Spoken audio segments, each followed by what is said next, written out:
Hello बच्चों, MD sir Hindi medium में आप सभी का स्वागत है। इस वीडियो में एनसीईआरटी कक्षा 9वीं गणित का अध्याय 8 चतुर्भुज का प्रश्नावली 8.2 के प्रश्नों को हल करेंगे।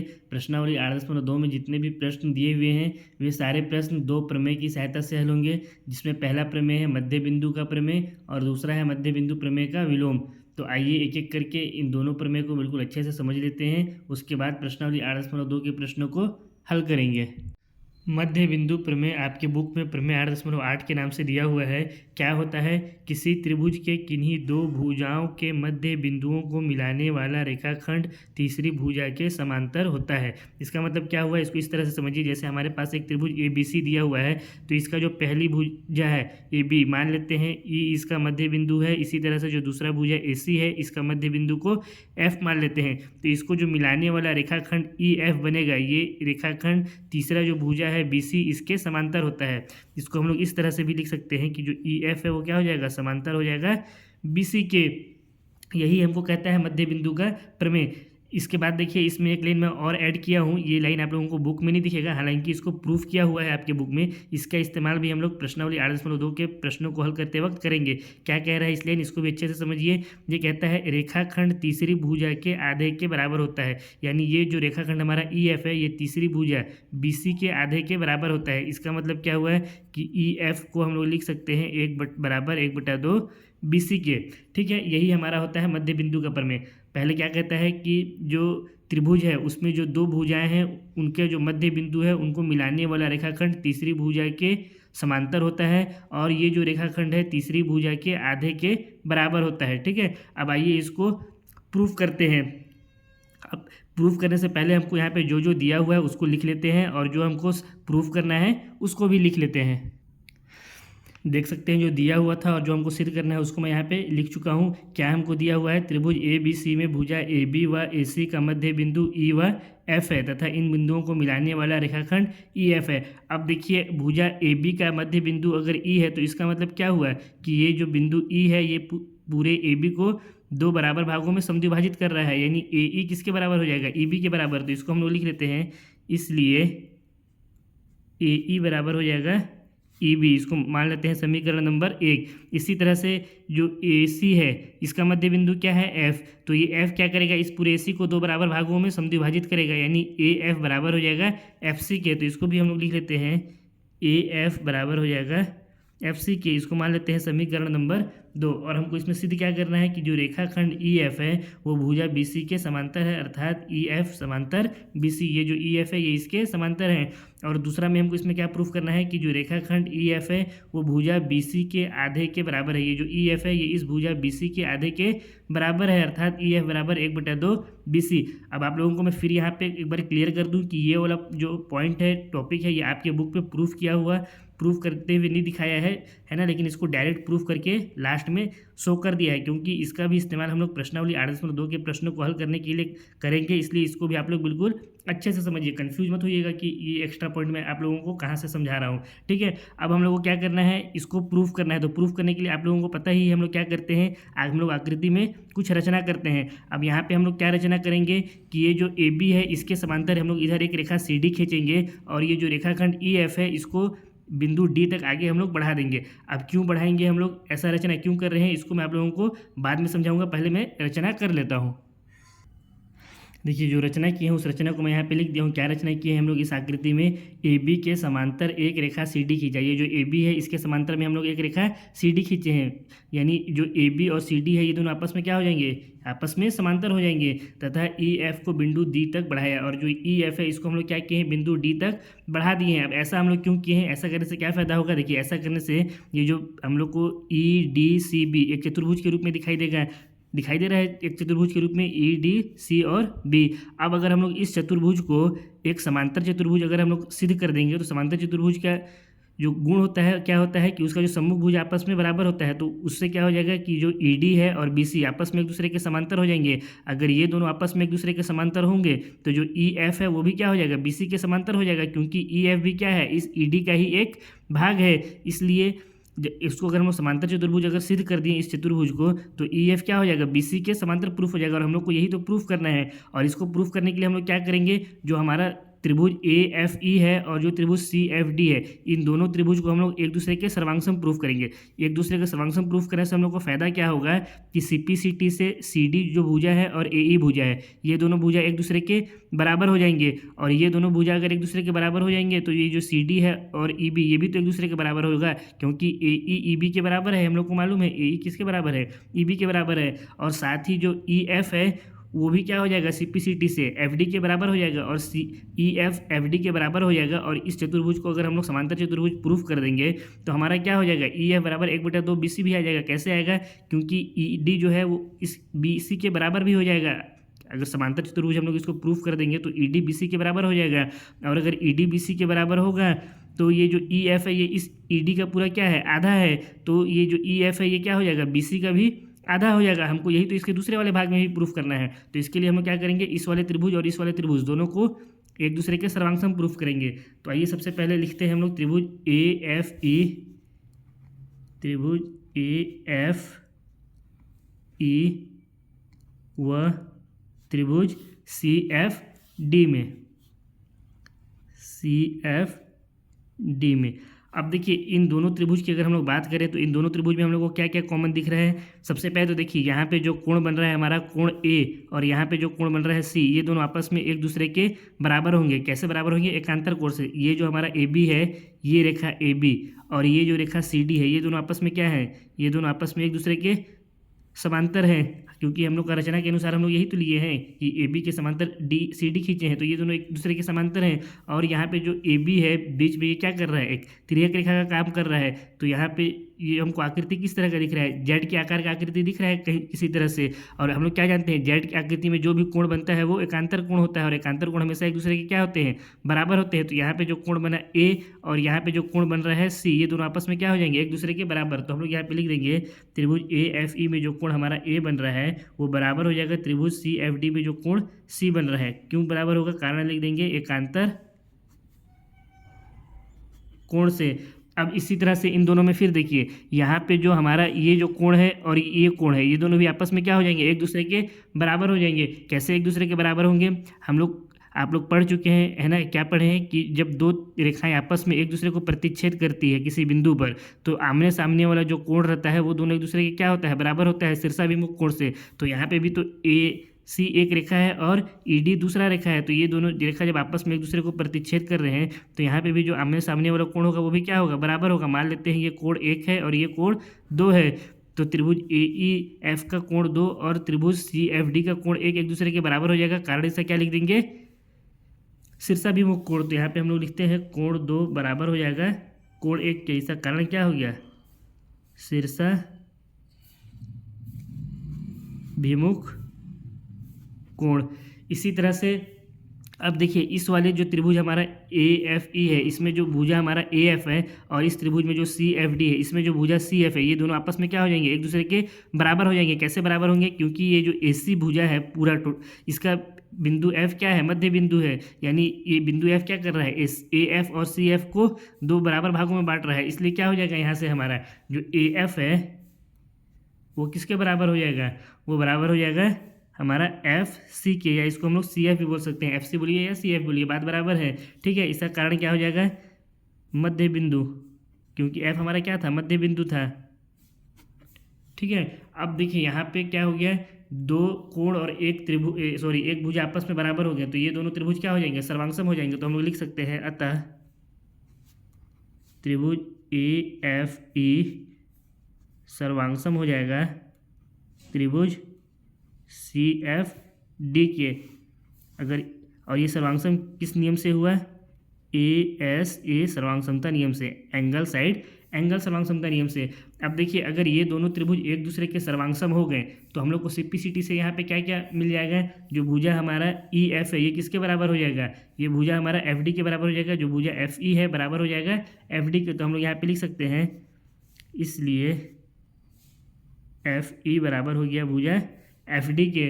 और जो हमारा यहाँ पे भुजा AE है ये किसके बराबर हो जाएगा, CD के बराबर हो जाएगा CPCT से। तो हम लोग यहाँ पे लिख सकते हैं AE बराबर CD। इससे कारण में लिख देंगे CPCT और ये भी हमारा हो गया CPCT से। अब हम लोग इन दोनों भुजाओं को आपस में बराबर क्यों किए हैं अभी आप लोगों को आगे समझ में आएगा। इसको मान लेते हैं ये हमारा समीकरण नंबर 3 है और ये मान लेते हैं ये हमारा समीकरण नंबर 4 है। अब देखिए जो हमारा समीकरण 4 है ये क्या है, AE बराबर CD है। और हम लोग जो ऊपर में समीकरण 1 निकाले थे, 1 में क्या था हमारा, AE बराबर AB था। यहाँ पे भी AE आ रहा है और समीकरण नंबर 4 में भी AE आ रहा है। तो हम लोग क्या लिख सकते हैं, समीकरण 1 और 4 से EB बराबर में CD हम लोग लिख सकते हैं। तो हम लोग यहाँ पे नीचे लिखेंगे, इसको थोड़ा सा ऊपर कर देता हूँ, और समीकरण 1 और 4 से क्या हो जाएगा हमारा, EB बराबर हो जाएगा CD के। कौन कौन सा E कौन है और EB और CD कौन कौन सा भुजा है, यहाँ पे फिर से एक बार समझ लीजिए इसको।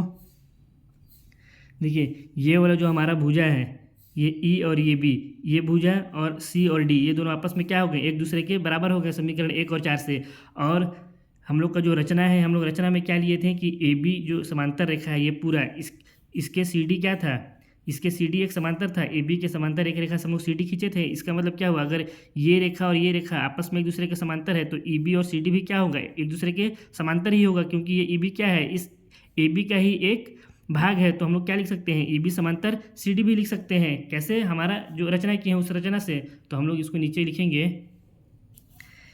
EB समांतर CD। इसका कारण क्या हो जाएगा, रचना अनुसार। अब देखिए यहाँ पे EB CD के बराबर भी है और EB CD के समांतर भी है। इसको मान लेते हैं समीकरण 5 और इसको मान लेते हैं समीकरण नंबर 6। तो इससे हम लोग को क्या समझ में आ रहा है, EB और CD अगर एक दूसरे के बराबर भी है और अगर समांतर भी हैं, तो ये देखिए EB और CD ये दोनों एक दूसरे के बराबर भी आ गए समीकरण 5 में, और EB और CD एक दूसरे के समांतर भी आ गए समीकरण 6 से। तो हम लोग क्या जानते हैं समांतर चतुर्भुज के गुण से, कि अगर समांतर चतुर्भुज के गुण से हम लोग जानते हैं कि कोई दो भुज आपस में एक दूसरे के बराबर है और एक दूसरे के समांतर है, तो वो चतुर्भुज कैसा चतुर्भुज हो जाता है, समांतर चतुर्भुज हो जाता है। तो इससे हम लोग का क्या स्पष्ट हुआ समीकरण 5 और 6 से, कि जो चतुर्भुज EDCB है ये कैसा चतुर्भुज है, ये एक समांतर चतुर्भुज है। इसलिए हम लोग नीचे लिख देंगे यहाँ पे समीकरण 5 और 6 से स्पष्ट है कि EDCB एक समांतर चतुर्भुज है। और समांतर चतुर्भुज क्यों है, इसका कारण भी हम लोग लिख देते हैं, चूंकि समांतर चतुर्भुज की सम्मुख भुजाएं बराबर व समांतर होती है। अब समीकरण 5 और 6 से तो स्पष्ट हो गया कि हमारा EDCB क्या है, एक समांतर चतुर्भुज है। तो इससे हम लोग को क्या फ़ायदा होगा, इससे फ़ायदा ये हुआ कि यहाँ पे जो हमारा ये है आकृति है, इस पूरे आकृति में EDCB हमारा समांतर चतुर्भुज अगर प्रूफ हो गया तो ED क्या हो जाएगा, BC के समांतर हो जाएगा। और अगर ED BC के समांतर होगा तो EF भी क्या हो जाएगा, BC के समांतर हो जाएगा। और हमको यही तो इसके पहले वाले पार्ट में प्रूफ करना था कि EF जो है वो समांतर है BC के, जो कि हमारा क्या हो जाएगा, बहुत ही आसानी के साथ प्रूफ हो गया। तो इसको नीचे लिख देते हैं। इसलिए जो भुजा ED है वो क्या हो जाएगा, समांतर हो जाएगा भुजा BC के। या फिर इसको हम लोग लिख सकते हैं ED की जगह पे EF भी क्या हो जाएगा, समांतर हो जाएगा BC के। इसका कारण भी लिख देंगे, चूंकि EF ED का ही एक भाग है। और हमको क्या करना था, यही प्रूफ करना था पहले वाले भाग में, जो कि हमारा क्या हो गया, प्रूव्ड हो गया। अब इसका एक दूसरा भाग भी बचा हुआ है, उसको भी प्रूफ करते हैं। दूसरे वाले भाग में क्या दिया हुआ है, इसको ऊपर कर देता हूँ थोड़ा सा, हाँ इतना में हम लोग का काम हो जाना चाहिए। यहाँ पे दूसरे वाले भाग में दिया हुआ है कि जो रेखाखंड EF है ये भुजा BC के आधे के बराबर है, अर्थात EF बराबर क्या है, 1/2 BC के। तो दूसरे वाले भाग के लिए यहाँ पे एक लाइन खींच लेते हैं अपन, यहाँ से दूसरे वाले भाग को हल करते हैं। दूसरे वाले भाग में हमको क्या करना है, EF बराबर 1/2 BC। देखिए दूसरे वाले भाग को हल करना और भी बहुत ही आसान है ना। कैसे है, हम लोग को क्या मालूम है कि EDCB क्या है, एक समांतर चतुर्भुज है। तो हम लोग लिखेंगे चूंकि ई डी सी बी एक समांतर चतुर्भुज है। ये हम लोग प्रूफ कर चुके हैं। इसलिए क्या हो जाएगा, इसके जो सम्मुख भाग होंगे ई डी और बी सी, ये दोनों एक दूसरे के बराबर हो जाएंगे। इसलिए ई डी क्या हो जाएगा, बराबर हो जाएगा बी सी के। कारण लिख देंगे, क्योंकि समांतर चतुर्भुज के सम्मुख भुजा बराबर होते हैं। अब देखिए यहाँ जो हमारा ई डी है, ये ई डी पूरा किसके बराबर है, ये ई एफ प्लस एफ डी के बराबर है। ये ई एफ और एफ डी को अगर हम लोग जोड़ेंगे तो पूरा हम लोग क्या मिल जाएगा, ई डी मिल जाएगा। तो हम लोग इस ई डी की जगह पे क्या लिख सकते हैं, ई डी की जगह पे हम लोग लिख सकते हैं या ई एफ प्लस एफ डी बराबर बी सी। इसका कारण भी लिख देंगे, चूंकि ई डी किसके बराबर है, E F plus F C के बराबर है। अब देखिए हम लोग समीकरण 3 से क्या प्रूफ किए हैं कि जो एफ ई या ई एफ है वो किसके बराबर है, एफ डी के बराबर है। तो हम लोग इस एफ डी की जगह पे क्या लिख सकते हैं, एफ ई या ई एफ लिख सकते हैं। तो हम लोग यहाँ पे हो जाएगा, ये ई एफ को एज इट इज लिखें, प्लस एफ डी की जगह पे फिर हम लोग लिख सकते हैं एफ ई बराबर बी सी। इसका कारण लिख देंगे, कारण में आ जाएगा चूंकि समीकरण 3 से ई एफ बराबर एफ डी है। अब ये ई एफ प्लस ई एफ कितना हो जाएगा हमारा, 2EF हो जाएगा। तो ये हो गया 2EF बराबर बी सी। ये दो इधर गुणा में है, इधर जाएगा तो किस में हो जाएगा, भाग में हो जाएगा। तो हमारा EF बराबर क्या आ गया, इधर 1/2 BC आ गया। और हमको यही प्रूफ करना था, कहीं ना कहीं आप लोग देख सकते हैं हमको क्या प्रूफ करना था, EF बराबर 1/2 BC, जो कि हमारा क्या हो गया, प्रूव्ड हो गया। तो इसको हम लोग लिखेंगे प्रूव्ड। अब इसके बाद जो हमारा मध्य बिंदु का जो प्रमेय है, इसका जो विलोम होता है उस विलोम को भी प्रूफ करते हैं। ये हमारा पहला प्रमेय है, वो हमारा दूसरा प्रमेय हो जाएगा। आई होप आप लोगों को ये वाला प्रमेय बिल्कुल अच्छे से समझ में आ गया होगा। प्रमेय क्या कहता है, फिर से आप लोगों को मैं आसान भाषा में समझा देता हूँ कि यदि किसी त्रिभुज का दो भुजाओं का जो मध्य बिंदु है उसको जो मिलाने वाला रेखाखंड होगा वो क्या होगा, तीसरी भुजा के समांतर होगा। और जो ये रेखाखंड है ये तीसरी भुजा के आधे के बराबर होगा, जो कि हम लोग इसको प्रूफ भी कर लिए हैं। अब इसका विलोम को प्रूफ करते हैं। ये हमारा मध्य बिंदु प्रमेय का विलोम है, जो कि आपके बुक में प्रमेय 8.9 के नाम से दिया हुआ है। ये प्रमेय क्या होता है, किसी त्रिभुज की एक भुजा के मध्य बिंदु से, यहाँ पे हमारे सामने एक त्रिभुज दिया हुआ है ABC, मान लेते हैं इसका एक भुजा AB है जिसका मध्य बिंदु क्या है, E है। तो क्या कह रहा है, इस मध्य बिंदु से, यानी इस जो मध्य बिंदु E है, इससे दूसरी भुजा के समांतर खींची गई रेखा, इस बिंदु से अगर हम लोग दूसरी भुजा मान लेते हैं BC है, इसके समांतर अगर कोई रेखा खींचेंगे, इस रेखा को नाम दे देते हैं EF। तो क्या होगा, तीसरी रेखा को समद्विभाजित करती है। यानी ये जो रेखा है जो इसके समांतर हम लोग खींचे हैं, ये क्या करेगा, तीसरी जो हमारी भुजा है AC को, इसको समद्विभाजित करेगा, यानी दो बराबर भागों में बांटेगा। इसको हम लोग क्या लिख सकते हैं, AF बराबर FC। फिर से समझिए, जो मध्य बिंदु प्रमेय का विलोम है वो हमसे क्या कहता है, यदि किसी एक त्रिभुज का कोई एक भुजा है जिसका कोई मध्य बिंदु है, उस मध्य बिंदु से दूसरी भुजा के समांतर जब हम लोग कोई रेखा खींचते हैं तो ये जो रेखा है, इस जो तीसरा जो भुजा रहता है उसको दो बराबर भागों में समद्विभाजित करता है। यही हमारा होता है मध्य बिंदु प्रमेय का विलोम। अब इसको हम लोग प्रूफ करने के लिए पहले तो जो दिया हुआ है और जो प्रूफ करना है, हम लोग को इसमें प्रूफ क्या करना है, AF बराबर FC। तो जो दिया हुआ है उसको लिख लेते हैं और जो प्रूफ करना है उसको लिख लेते हैं, उसके बाद इसको प्रूफ करेंगे। देखिए, जो हमको दिया हुआ था और जो सिद्ध करना है उसको मैं यहाँ पे लिख दिया हूँ। हमको क्या दिया हुआ था कि E जो है ये AB का मध्य बिंदु है, ये जो बिंदु E है ये पूरे इस AB का क्या है, मध्य बिंदु है। अर्थात क्या हो जाएगा, जो AE हो जाएगा वो EB के बराबर हो जाएगा। अगर E इसका मध्य बिंदु है तो E क्या कर रहा है, इस पूरे को दो बराबर भागों में बांट रहा है। तो हम लोग क्या लिख सकते हैं, AE बराबर में EB मान लेते हैं। ये हमारा समीकरण नंबर 1 है। और साथ ही में क्या है कि ये जो EF है, जो हम लोग यहाँ से रेखा खींचे हैं, तो क्या है, इस BC के समांतर है। तो EF समांतर क्या हो गया है, BC हो गया है। और हमको सिद्ध क्या करना है कि EF AC को समद्विभाजित करता है। यानी ये जो रेखा EF है ये पूरे AC को क्या कर रहा है, समद्विभाजित कर रहा है, यानी दो बराबर भागों में बांट रहा है। AF बराबर FC, ये हमको इसमें क्या करना है, प्रूफ करना है। तो इसको प्रूफ करने के लिए हम लोग क्या करेंगे, इस आकृति में एक रचना करेंगे। रचना क्या करेंगे, जिस तरह से पिछले वाले प्रमेय में रचना किए थे ना, कि AB के समांतर एक रेखा CD खींचे थे और EF को बिंदु D तक बढ़ाए थे, उसी तरह से इस आकृति में भी, इस प्रमेय में भी रचना करेंगे। इससे हमको क्या फ़ायदा होगा, रचना कर लेता हूँ, उसके बाद आप लोगों को समझाऊंगा। देखिए रचना को मैं यहाँ पे लिख दिया हूँ कि ए बी के समांतर रेखा सी डी खींचा। ये जो ए बी है इसके समांतर हम लोग रेखा क्या खींचे हैं, सी डी खींचे हैं, अर्थात सी डी समांतर हो गया ए बी के, और ई एफ को डी तक बढ़ा दिए हैं। ये जो हमारा ई एफ है इसको क्या किए हैं, डी तक हम लोग आगे बढ़ा दिए हैं। तो इससे देखिए हम लोग को फ़ायदा क्या होगा, इससे फ़ायदा ये होगा कि ये वाला जो हमारा त्रिभुज है, एक तो हमारा हो गया ए ई एफ और दूसरा त्रिभुज हमारा हो गया एफ सी डी। इन दोनों त्रिभुज को हम लोग क्या करेंगे, एक दूसरे के सर्वांगसम सिद्ध कर देंगे। अगर दोनों त्रिभुज एक दूसरे के सर्वांगसम हो जाएगा तो सीपीसीटी से क्या हो जाएगा, ये जो ए एफ है ये इस एफ सी के बराबर हो जाएगा, और यही हमको क्या करना है, इसमें सिद्ध करना है। लेकिन इन दोनों त्रिभुज को एक दूसरे के सर्वांगसम सिद्ध करने के लिए हम लोग को क्या करना पड़ेगा, इस जो आकृति है ई डी सी बी, इसको हम लोग को पहले एक समांतर चतुर्भुज सिद्ध करना पड़ेगा। अगर समांतर चतुर्भुज इसको हम लोग सिद्ध कर देंगे तो हमारा क्या हो जाएगा, ये जो है सी डी ये इस ए बी के समांतर हो जाएगा, और ये सी डी है ये क्या होगा, ये साथ ही साथ इस ई बी के बराबर भी होगा। तो इससे क्या फ़ायदा होगा कि ये जो सी डी है, क्योंकि ई बी और ए ई दोनों एक दूसरे के बराबर हैं, तो ये जो सी डी होगा ये क्या हो जाएगा, ए ई के भी समांतर हो जाएगा, जिसका इस्तेमाल हम लोग किस में करेंगे, सी पी सी टी में करेंगे। ठीक है, इसको मैं हल करता हूँ जिससे आप लोगों को और अच्छे से समझ में आएगा। अभी आप लोग थोड़ा सा कन्फ्यूज़ हो रहे होंगे।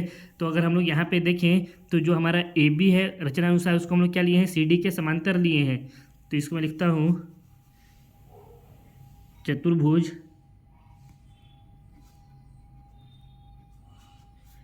ई डी सी बी में हम लोग क्या किए हैं कि ए बी के समांतर हम लोग सी डी लिए हैं, है ना, ए बी के समांतर सी डी लिए हैं। ये क्या है हमारा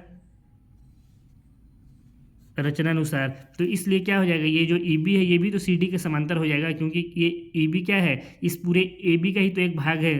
तो इसलिए क्या हो जाएगा, इसलिए ई बी क्या हो जाएगा, समांतर हो जाएगा सी डी के। इसको मान लेते हैं हम लोग समीकरण नंबर 1।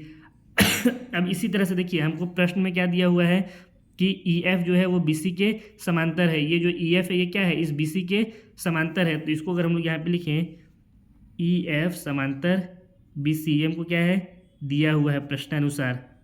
तो हमारा ये जो ई डी है वो भी क्या हो जाएगा, इस बी सी के समांतर हो जाएगा, क्योंकि ये जो ई डी है ये इस ई एफ का ही तो एक बढ़ा हुआ भाग है। इसलिए ई डी भी क्या हो जाएगा, बी सी के समांतर हो जाएगा। तो इसलिए हम लोग यहाँ पे, तो एक मिनट ना, थोड़ा सा आप लोगों को लगता है दिक्कत हो गया, यहाँ पे लिख दिया हूँ मैं, चलिए कोई बात नहीं है।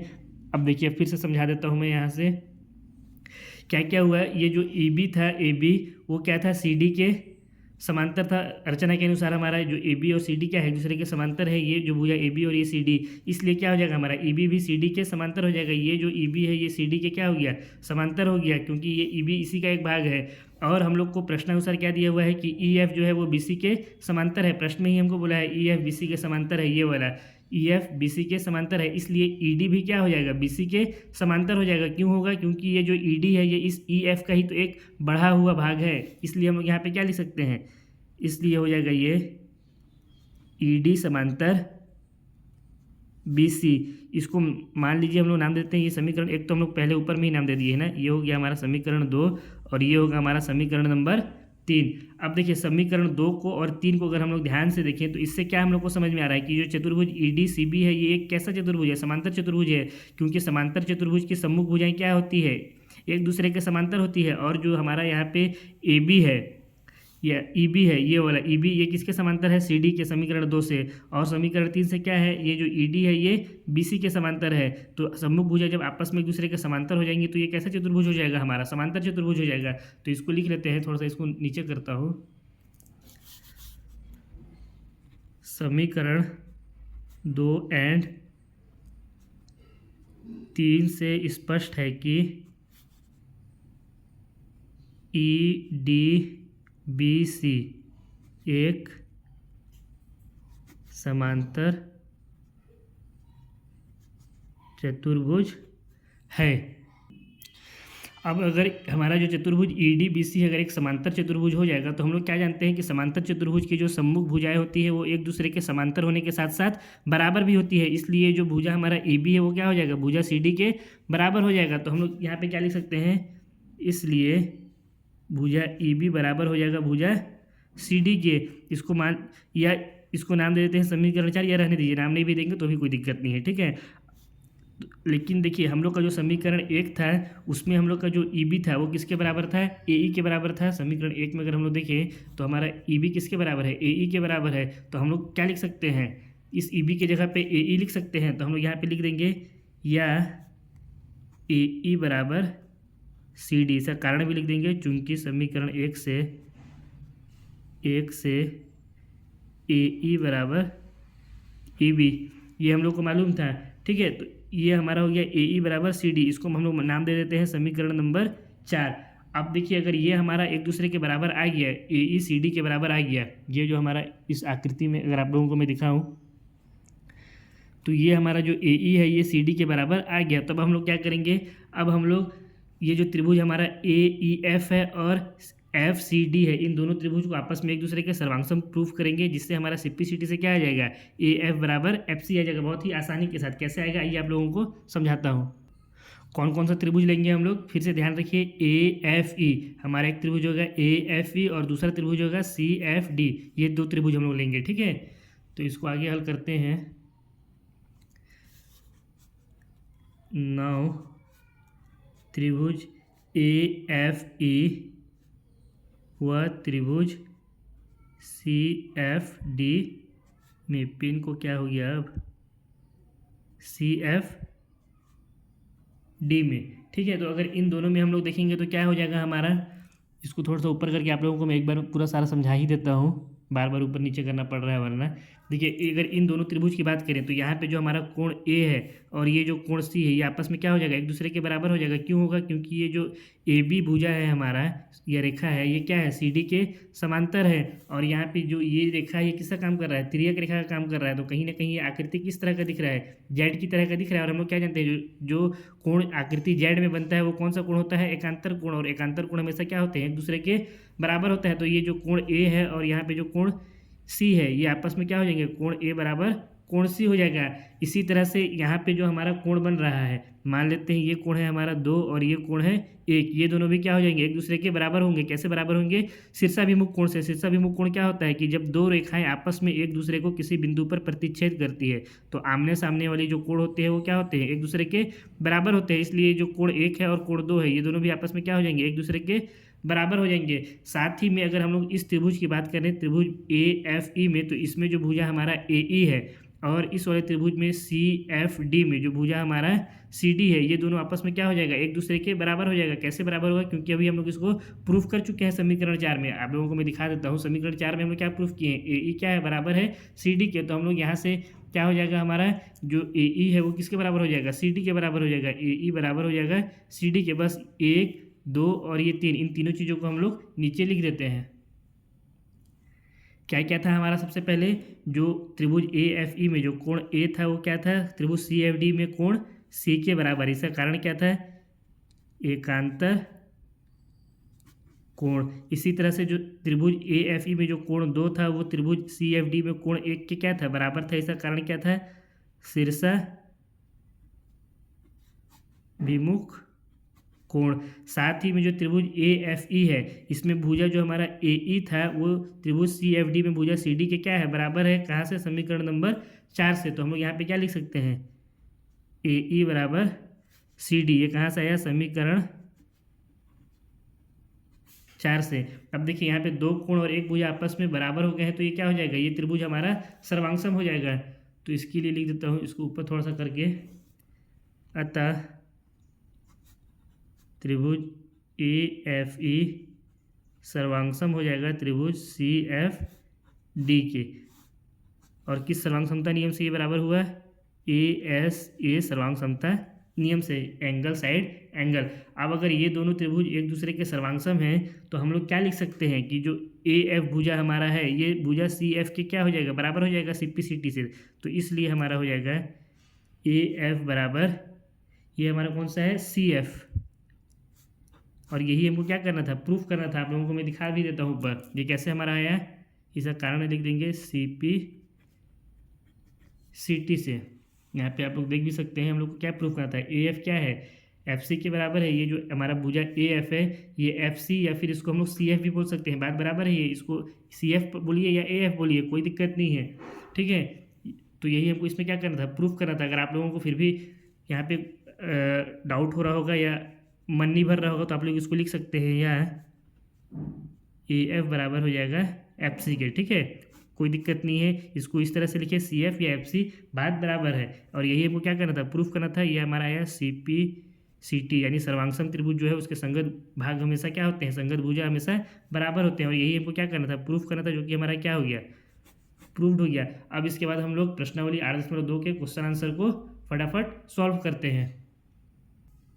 प्रश्नावली के प्रश्नों को हल करने से पहले मैं फिर से बता दूं, जब कभी भी हम लोग को इस तरह का प्रश्न आएगा प्रश्नावली 8.2 में कि उसमें हमको कहेगा कि एक जो त्रिभुज है उसमें क्या हो रहा है कि एक भुजा का जो मध्य बिंदु है उसके वो दूसरे भुजा के जो भुजा है उससे समांतर रेखा खींचा गया है, तो हम लोग उसमें ऑटोमेटिक ले लेंगे कि जो तीसरा भुजा है वो दोनों आपस में क्या हो जाएगा, एक दूसरे के बराबर हो जाएगा। ठीक है, इसी को लेकर के हम लोग उस पूरे क्वेश्चन को सॉल्व करेंगे जहाँ पे भी हम लोग को मध्य बिंदु प्रमेय का विलोम का इस्तेमाल करना होगा। अब चलिए प्रश्नों को हल करते हैं। प्रश्नावली 8.2 का क्वेश्चन नंबर 1 में दिया हुआ है ABCD एक चतुर्भुज है। ABCD एक चतुर्भुज है जिसमें PQRS क्रमशः भुजाओं AB BC CD और DA के मध्य बिंदु हैं। AC उसका विकर्ण है। अब हमको यहाँ पे क्या कर रहा है कि ABCD एक हमारा एक चतुर्भुज है। कौन सा चतुर्भुज है हमको यहाँ पे बताया नहीं है। ठीक है, और इसमें हमको क्या कहा है, जो PQRS है वो भुजा AB BC CD और DA के मध्य बिंदु है। जो P है, Q है, R है और S ये क्या है, इस चारों भुजाओं का आपस में मध्य बिंदु है। और AC इस जो चतुर्भुज है हमारा ABCD इसका विकर्ण है। ये जो AC है यहाँ से यहाँ तक ये क्या है, इस चतुर्भुज का विकर्ण है। तो हमको इसमें क्या दर्शाना है, पहले वाले भाग में बोला है SR समांतर है AC के। जो SR है वो किसके समांतर है, AC के। और जो SR है वो बराबर है 1/2 AC के। और साथ ही में जो SR है वो क्या है, बराबर है 1/2 AC के। अब देखिए आप लोगों का मैं एक चीज़ अभी यहीं पे क्लियर कर दूं कि प्रश्नावली 8.2 में जितने भी क्वेश्चन है उसको हम लोग किसके सहायता से हल करेंगे, मध्य बिंदु के सहायता से, या जो मध्य बिंदु का विलोम है उसके सहायता से हल करेंगे। ठीक है, तो उसमें हम लोग क्या पढ़े हैं, जो मध्य बिंदु का प्रमेय है कि हमेशा हम लोग किस में उसको सॉल्व किए हैं, त्रिभुज में सॉल्व किए हैं उसको। जो मध्य बिंदु का प्रमेय वो किसके लिए है, त्रिभुज के लिए है। तो भले ही प्रश्नावली 8.2 में हमको चतुर्भुज दिया होगा, लेकिन जब उसके क्वेश्चन को हम लोग सॉल्व करेंगे तो उसके लिए हम लोग क्या करेंगे, त्रिभुज का इस्तेमाल करेंगे। ठीक है, तो हम लोग को पहला क्या बोला है, SR और AC। तो हम लोग देखेंगे S और AC किस त्रिभुज में, ये दोनों भुज है। तो SR हमारा ये हो गया और AC हमारा ये हो गया, यानी ये किस त्रिभुज में है, त्रिभुज ACD में है। ठीक है, यहाँ से त्रिभुज AC और ये D है, इसमें SR भी हमारा आ जा रहा है और AC भी आ जा रहा है। तो इसको बहुत ही आसानी के साथ हल करेंगे। ठीक है, लिखेंगे चूंकि त्रिभुज ACD में, इस त्रिभुज ACD की अगर बात करें तो इसमें जो R है और S है ये क्या है, DC और AD का मध्य बिंदु है। तो इसमें हम लोग लिखेंगे S व R भुजा, S किसका है, AD का है। तो यहाँ पे लिखेंगे AD व CD का मध्य बिंदु है। अब अगर ये जो है S और R, ये S और R ये अगर इसका और इसका मध्य बिंदु है, तो हम लोग क्या जानते हैं मध्य बिंदु प्रमेय से कि ये जो SR होगा ये क्या होगा, AC के समांतर होगा। तो इसीलिए बस एक लाइन का ये आंसर था हमारा, हम लोग लिख देंगे इसलिए मध्य बिंदु प्रमेय से क्या हो गया हमारा, मध्य बिंदु प्रमेय से जो SR है वो क्या हो जाएगा, AC के समांतर हो जाएगा। यही तो हमको इसमें प्रूफ करना है कि SR क्या है, AC का समांतर है। ये हमारा क्या हो गया, प्रूव्ड हो गया। और साथ ही में क्या बोला है, SR AC का 1/2 है, यानी SR AC का आधा है। तो अगर हम लोग मध्य बिंदु प्रमेय में क्या पढ़े कि ये जो भुजा होता है ये क्या होता है, इसका समांतर भी होता है, और साथ ही साथ में ये जो भुजा होता है इस भुजा के आधा भी होता है। हम लोग इसको पढ़ चुके हैं। तो यहाँ से हम लोग क्या लिख देंगे, एंड SR बराबर हो जाएगा 1/2 AC के।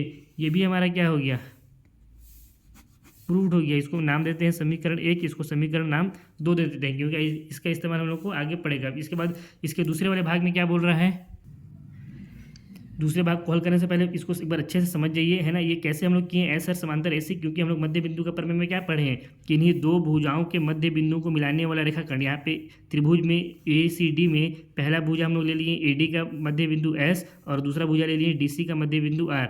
इसको जो मिलाने वाला रेखाखंड होगा SR, ये क्या होता है, तीसरे भुजा के समांतर होता है। तो ये जो तीसरा भुजा यहाँ पे कौन सा हो गया, AC, तो इसके क्या हो गया, समांतर हो गया। साथ ही में मैं आप लोगों को एक पॉइंट और बताया था, जो आपको मैं बोला था कि बुक में नहीं दिया होगा, उसमें क्या बताया था कि ये जो दूसरा रेखाखंड होता है ना, ये क्या होता है, ये तीसरे भुजा के आधा के बराबर होता है। तो वही तो हुआ हमारा SR बराबर 1/2 AC। ठीक है, बहुत ही ईजी क्वेश्चन था, बहुत ही आसानी के साथ आप लोगों से बन जाना चाहिए। अब इसके दूसरे वाले भाग को देखिए।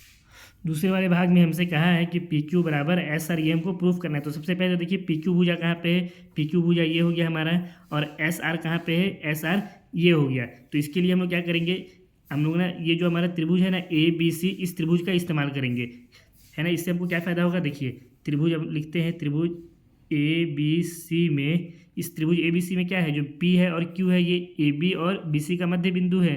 तो हम लोग लिखते हैं पी व क्यू भुजा ए बी व बी सी का मध्य बिंदु है। अगर ये इसका और इसका मध्य बिंदु है, इन दोनों भुजाओं का, तो यहाँ पे भी हमारा क्या लग जाएगा, यहाँ पे भी हमारा मध्य बिंदु का प्रमेय लग जाएगा। तो इसको थोड़ा सा ऊपर कर देता हूँ, इतना में हमारा काम हो जाना चाहिए। इसलिए मध्य बिंदु प्रमेय से, मध्य बिंदु प्रमेय से क्या हो जाएगा, ये जो हमारा भुजा है ये क्या होगा, इसके समांतर होगा। तो हम लोग लिख सकते हैं पी क्यू समांतर हो जाएगा ए सी के, और साथ ही साथ में ये जो भुजा है ये इस ए सी के क्या हो जाएगा, आधा के बराबर हो जाएगा। तो एंड साथ ही में ये क्या हो जाएगा, जो पी क्यू है ये ए सी के आधा के बराबर हो जाएगा। एक ये हो गया और एक ये हो गया। इसको मान लेते हैं समीकरण नंबर 3 और ये मान लेते हैं समीकरण नंबर 4। तो अब देखिए हम लोग का समीकरण 2 में क्या था, एस आर बराबर 1/2 ए सी, और समीकरण 4 में क्या है, पी क्यू बराबर 1/2 ए सी, यानी यहाँ भी ए सी है यहाँ भी ए सी है। तो हम लोग समीकरण 2 और 4 से क्या लिख सकते हैं, एस आर किसके बराबर है, पी क्यू के बराबर है। तो हम यहाँ पे लिख सकते हैं समीकरण 2 एंड 4 से क्या हो गया, एस आर बराबर हो जाएगा पी क्यू के, और यही हमको इसमें क्या प्रूफ करना था, पी क्यू बराबर एस आर, या एस आर बराबर पी क्यू, ये हमारा इसमें हो गया प्रूव्ड। अब इसका तीसरे वाले भाग को हल करते हैं, यहीं पे सॉल्व कर देते हैं तीसरे वाले भाग को भी। तीसरे वाले भाग में क्या हमसे कह रहा है कि पी क्यू आर एस एक समांतर चतुर्भुज है। हमको ये इसमें प्रूफ करना है कि ये जो पी क्यू आर एस है ये कैसा चतुर्भुज है, एक समांतर चतुर्भुज है। तो इसको भी बहुत ही आसानी के साथ हल करेंगे। देखिए समीकरण 1 में हमारा क्या है, एस आर समांतर है ए सी के, और समीकरण 3 में क्या है, पी क्यू समांतर है ए सी के। तो समीकरण 1 और 3 से हम लोग क्या लिख सकते हैं, एस आर समांतर किसके हो जाएगा, पी क्यू के हो जाएगा। तो हम लोग यहाँ पे लिखते हैं समीकरण 1 एंड 3 से क्या हो जाएगा हमारा, एस आर समांतर हो जाएगा पी क्यू के। इसको मान के चलिए नाम दे देते हैं, ये हमारा हो गया समीकरण 4, इसको नाम दे देते हैं 5, ये हो गया हमारा समीकरण नंबर 6। अब इसी तरह से अगर हम लोग देखें तो समीकरण 6 से हमारा, समीकरण 5 से सॉरी क्या है, एस आर बराबर है पी क्यू के। तो यहाँ पे लिखते हैं समीकरण 5 से एस आर क्या है, बराबर है पी क्यू के। तो यहाँ इसको नाम दे देते हैं समीकरण नंबर 7। अब देखिए एस आर पी क्यू के समांतर भी है और एस आर पी क्यू के बराबर भी है। तो जब आप लोगों को मैं प्रश्नावली 8.1 में समांतर चतुर्भुज का गुण पढ़ा रहा था तो वहाँ पे एक परिभाषा बताया था कि जब कभी भी किसी भी चतुर्भुज की दो भुजाएं आपस में एक दूसरे के, कौन सी दो भुजाएं, सम्मुख दो भुजाएं ना, किसी भी चतुर्भुज की अगर सम्मुख भुजाएं एक दूसरे के समांतर भी है और एक दूसरे के बराबर भी है तो कैसा चतुर्भुज होता है, समांतर चतुर्भुज होता है। तो इसलिए समीकरण 6 और 7 से जो हमारा ये चतुर्भुज होगा ये कैसा होगा, समांतर चतुर्भुज होगा, क्योंकि एस आर हमारा ये भुजा है और पी क्यू हमारा ये भुजा है, दोनों एक दूसरे के सम्मुख हैं, और सम्मुख भुजा क्या है, एक दूसरे के समांतर भी हैं और एक दूसरे के बराबर भी है। तो इसलिए हम लोग लिखेंगे समीकरण 6 एंड 7 से स्पष्ट है कि चतुर्भुज पी क्यू आर एस एक समांतर चतुर्भुज है, और यही हमको इसमें प्रूफ करना था, जो कि हम लोग क्या कर दिए, प्रूव्ड भी कर दिए। अगर आप लोगों को इसका यहाँ पे रीज़न भी लिखना है क्यों है तो इसका रीज़न भी लिख लीजिए, इससे आप लोगों को और अच्छे से क्लियर भी हो जाएगा। इसका कारण लिख देंगे, चूंकि सम्मुख भुजाएं कौन कौन सा है, एस आर और पी क्यू, एस आर व पी क्यू बराबर एंड समांतर है, जो कि किसका गुण है, जो कि समांतर चतुर्भुज का गुण है। ठीक है, इसी के साथ हमारा क्वेश्चन नंबर 1 समाप्त होता है। क्वेश्चन नंबर 2 को हल करते हैं। क्वेश्चन नंबर 2 में दिया है ए बी सी डी एक समचतुर्भुज है और पी क्यू आर एस क्रमशः भुजाओं A B B C C D और डी ए के मध्य बिंदु है। दर्शाइए कि चतुर्भुज पी क्यू आर एस एक आयत है। अब मान लेते हैं यहाँ पे जो हमारा एक चतुर्भुज है ABCD, ये कैसा चतुर्भुज है? एक समचतुर्भुज है और जिसमें PQRS क्या है? इसकी भुजा ABBCCD और DA का मध्य बिंदु है। और यहाँ पे जो AC है ये क्या है? ये चतुर्भुज ABCD जो हमारा समचतुर्भुज ABCD है इसका एक विकर्ण है। तो हमको क्या प्रूफ करना है कि जो PQRS है ये क्या है? एक आयत है। तो इसको प्रूफ करने से पहले हमको यहाँ पे जो जो दिया हुआ है और जो हमको प्रूफ करना है उसको लिख लेते हैं।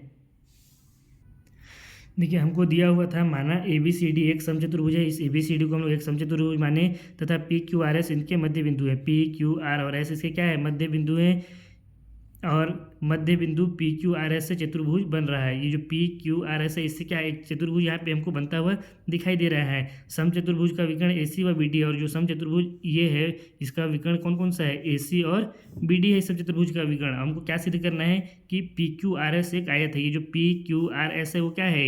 एक आयत है। तो हम आप लोगों को जब मैं प्रश्नावली 8.1 पढ़ा रहा था तो वहाँ पर भी बताया था, है ना, कि अगर कोई भी ऐसा समांतर चतुर्भुज है जिसका कोई भी एक कोण क्या है? 90 डिग्री का है, तो समांतर चतुर्भुज क्या होता है? आयत होता है। तो पहले तो हम लोग क्या करेंगे, इस जो चतुर्भुज PQRS है इसको हम लोग समांतर चतुर्भुज सिद्ध करेंगे। जिस तरह से क्वेश्चन नंबर 1 में हम लोग प्रूफ किए थे ना अंदर वाले कोण चतुर्भुज को PQRS को समांतर, उसी तरह से इसमें भी PQRS को हम लोग पहले समांतर चतुर्भुज सिद्ध करेंगे। इसको समांतर चतुर्भुज जब सिद्ध कर देंगे तो इससे किसी एक कोण को, या तो कोण P को, या कोण Q, या फिर कोण R, या फिर कोण S, किसी भी एक कोण को हम लोग क्या करेंगे? 90 डिग्री प्रूफ करेंगे। अगर 90 डिग्री प्रूफ हो गया और ये चतुर्भुज समांतर चतुर्भुज प्रूफ हो गया तो इसका मतलब क्या हो जाएगा? यह एक आयत हो जाएगा। तो आइए सबसे पहले इसको हल करते हैं। इसके लिए हम लोग क्या करेंगे? सबसे पहले जो हमारा त्रिभुज ACD है इस त्रिभुज को लेंगे। इस त्रिभुज में जो हमारा देखिए भुजा AD है इसका मध्य बिंदु S है, और जो भुजा DC है इसका मध्य बिंदु R है। तो इसके लिए लिखते हैं त्रिभुज ACD में जो बिंदु R व S क्रमशः भुजा DC व AD का मध्य बिंदु है। इसलिए यहाँ पे हम लोग क्या करेंगे? मध्य बिंदु का इस्तेमाल करेंगे। मध्य बिंदु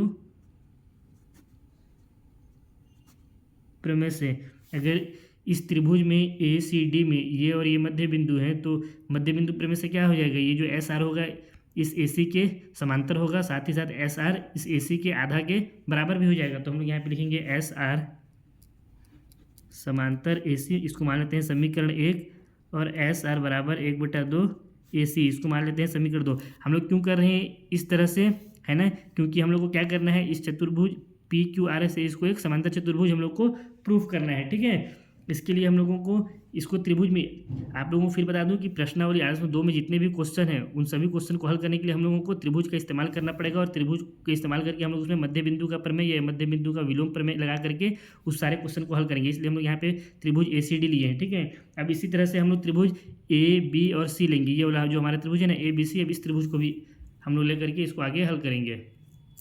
इसी तरह त्रिभुज ABC में P व Q, कौन कौन सा बिंदु है? P, ये हमारा है P, और ये है Q। किसका मध्य बिंदु है? AB और BC का। भुजा AB व BC का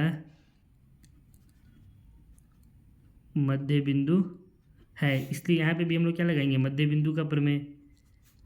इसलिए मध्य बिंदु प्रमेय से क्या हो जाएगा? ये जो PQ हो जाएगा ये इस AC के समांतर हो जाएगा। तो हम लोग यहाँ पे लिखेंगे PQ समांतर AC, और साथ ही साथ में ये जो PQ है ये इस AC के आधा के बराबर हो जाएगा। तो लिखेंगे PQ बराबर 1/2 AC। इसको मान लेते हैं समीकरण नंबर 3, इसको मान लेते हैं समीकरण नंबर 4। अब देखिए समीकरण 1 में हमारे क्या है? SR समांतर AC, और समीकरण 3 में PQ समांतर AC। तो हम लोग क्या लिख सकते हैं? SR समांतर PQ लिख सकते हैं। तो यहाँ पे लिखेंगे समीकरण 1 और 3 से, 1 और 3 से हमारा क्या हो जाएगा?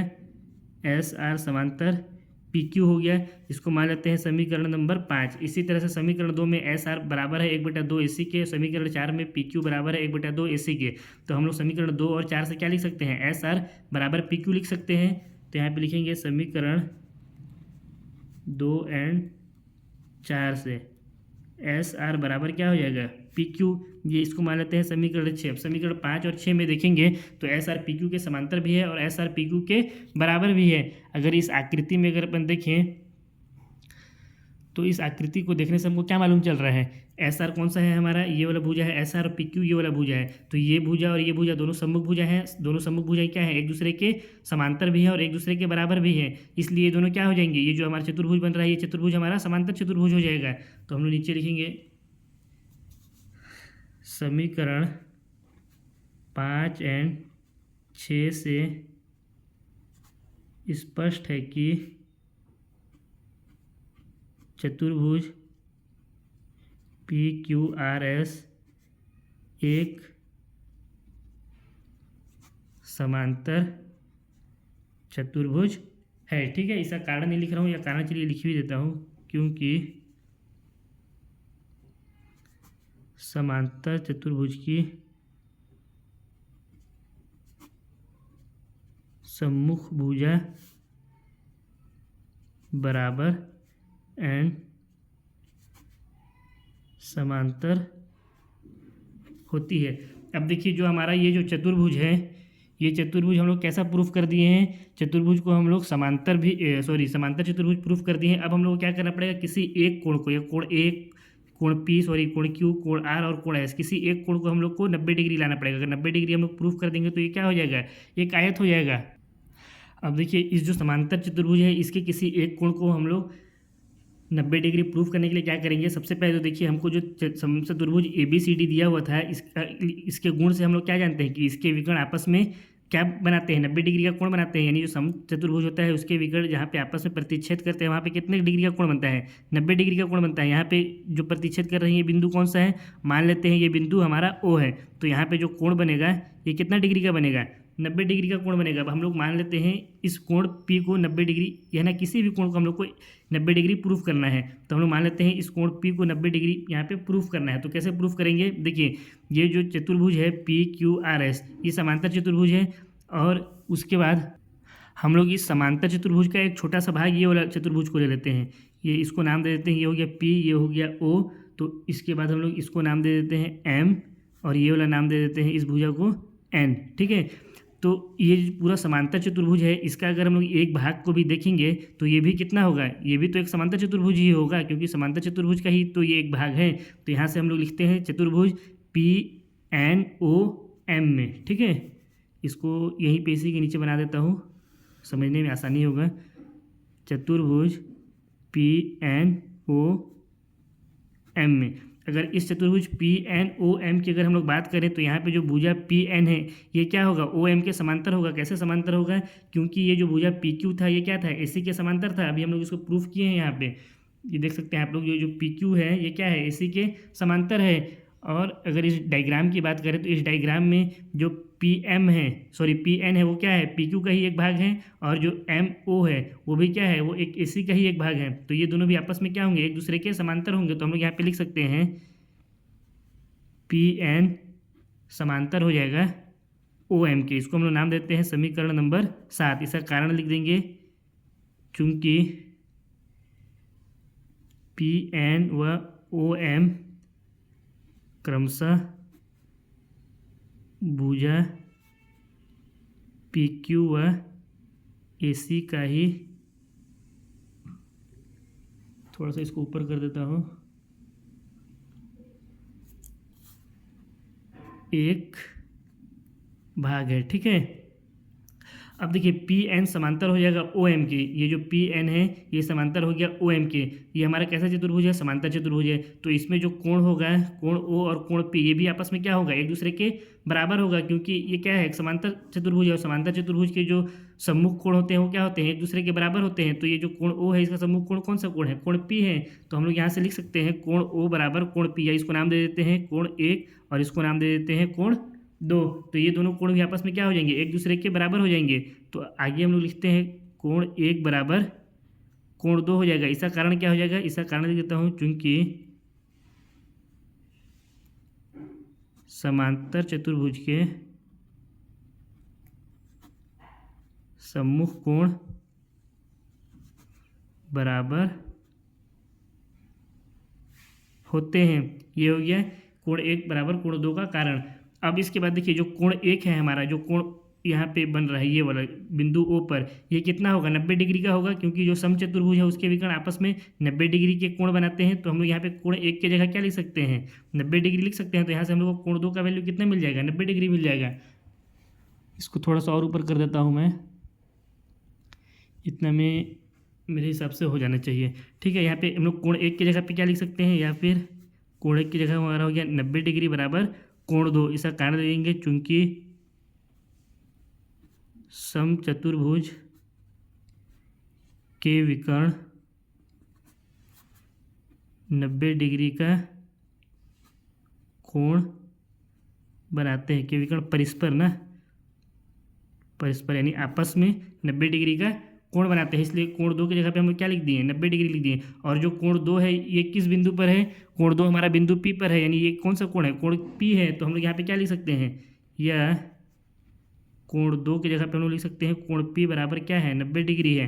और हम लोग को यही तो प्रूफ करना था, ये समांतर चतुर्भुज PQRS का किसी एक कोण को हम लोग को 90 डिग्री लेना था, जो कि हमारा कोण P कितना आ गया, 90 डिग्री आ गया। इससे क्या प्रूफ होता है, इसको मान लेते हैं हम लोग समीकरण नंबर 8। इससे ये प्रूफ होता है कि समीकरण 5 और जो 6 है, इससे तो प्रूफ हो गया था कि हमारा समीकरण 5, 6 से स्पष्ट हो गया था कि जो हमारा चतुर्भुज PQRS था वो क्या था, एक समांतर चतुर्भुज था। और समीकरण 8 से स्पष्ट हो गया कि समांतर चतुर्भुज का एक कोण क्या हो गया, 90 डिग्री हो गया।